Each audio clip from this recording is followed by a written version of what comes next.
Ինչ երաժշտություն եք լսում, երբ ուզում եք խաղաղվել։ Pink Floyd։ Ձեր մասին որ առասպելն է զվարճացնում։ Որ ես շատ եմ զվարճանում դրանից։ Մի ժամանակ ասում էին միայն KGB-ի, վերջերս նաև լսել եմ MI6-ի, բրիտանական հատուկ ծառայությունների եւ ամենատարօրինակը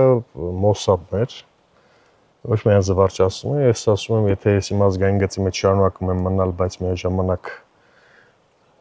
10 հետախուզական եւ անվտանգային հատուկ ծառայությունների հետ աշխատեմ, ուրեմն ես սուպերմենն եմ։ Եթե առաջարկեն պաշտոն։ Այս իշխանությունը։ Եվ։ Այս իշխանության դեպքում ոչ մի դեպքում, բայց առհասարակ պաշտոնը ինձ համար պատասխանատվություն է։ Պաշտոնը դերակատարում չէ։ Ես ինքս էությամբ կարգապահ մարդ եմ, բայց եթե այդ կարգապահությունը պիտի ընկալվի ապուշությունների դիմաց լռել, ապա չեմ համաձայնվի։ Պաշտոն, որը ռազմավարական եւ հայցակարգային առումով լծակներ կստեղծի իրական փոփոխության, ապա կքննարկեմ, բայց հերթական համարը չեմ եղել, չկամ եւ չեմ լինի։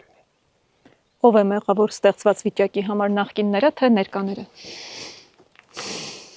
Նախկինների քաղաքական գործունեությունը միարժեք գնահատել հնարավոր չէ, որովհետև եղել են եւ թերություններ, եւ լավ կողմեր, եւ